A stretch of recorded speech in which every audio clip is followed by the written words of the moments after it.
Let's talk about the problematic representation of gender and social class in The Devil Wears Prada. Entering the glamorous yet brutal field of high fashion, where success comes at a high cost, The Devil Wears Prada follows Andy Sachs, an ambitious journalist who lands a dream job as an assistant to Miranda Priestly, a powerful editor of Runway magazine.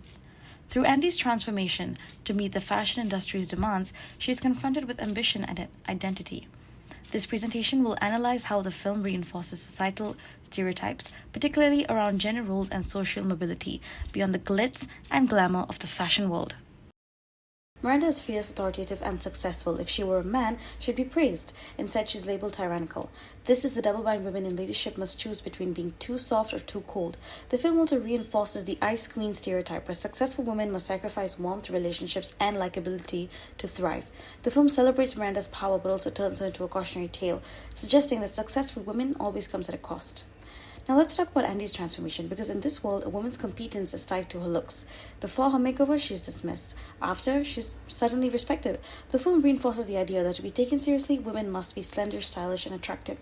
Emily celebrates starvation as part of her job. Andy toasts to her weight loss. Even "you look so thin" is treated as a compliment. This isn't about beauty, it's about power. The film suggests that women must conform to narrow beauty ideals to be seen as capable. But where do these beauty pressures come from? The beauty myth, it tells us that success and desirability go hand in hand. And who decides what's desirable? The male gaze. Sociologist Pierre Bourdieu calls this cultural capital.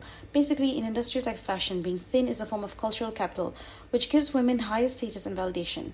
Instead of questioning this, the film promotes neoliberal feminism, telling women to just work harder to fit in, instead of challenging the unfair system.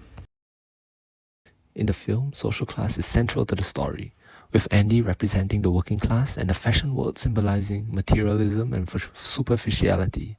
The film reflects Bourdieu's concept of cultural capital, where fashion choices serve as markers of social status. As Andy transformed, the film shows that success in this world requires more than just hard work. It demands conformity to elite values. The film also reinforces the stereotype of the cruel elite, portraying characters like Miranda Priestly as emotionally detached due to wealth and power. Additionally, it promotes the myth of meritocracy, suggesting Andy's success is solely due to personal effort, ignoring the structural barriers many face.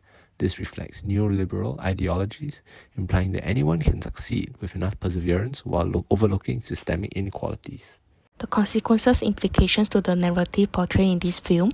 In the movie, Miranda Priestly is portrayed as a stereotypical cold female boss. She's depicted as emotionally detached, a ruthless, demanding, and often unapproachable person. This characterization further entrenches social bias about ambitious women, which reinforce harmful stereotypes about women in leadership, such as empathy and compassion as a weakness in female leaders. This suggests that women actually must adopt a harsh and traditional masculine behavior in order for them to succeed in their leadership roles.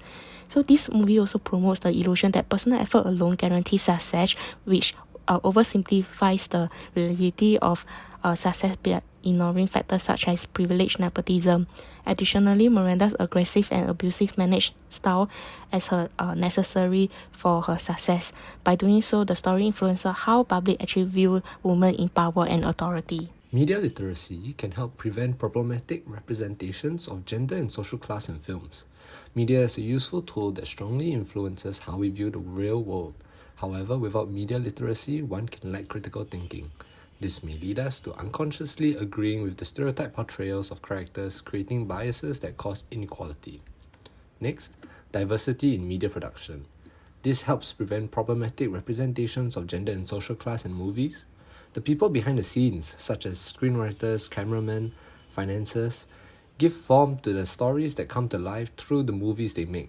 A lack of diversity in voices among media creators may be a key factor in misrepresentation.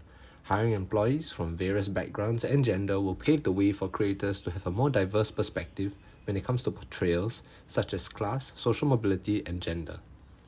Lastly, the movie industry should create more movies with storylines that reflect more on real-world struggles that are relatable to the audience. This will avoid misrepresentations rather than suggest to audiences that success is just a matter of perseverance. Counter-narratives are important in disabling problematic representations in movies. By creating more dimensional viewpoints, the media industry can assist in forming a media environment that is consistent with the challenges faced by people in the real world as opposed to reinforcing traditional stereotypes. We have come to the end. Thank you for watching.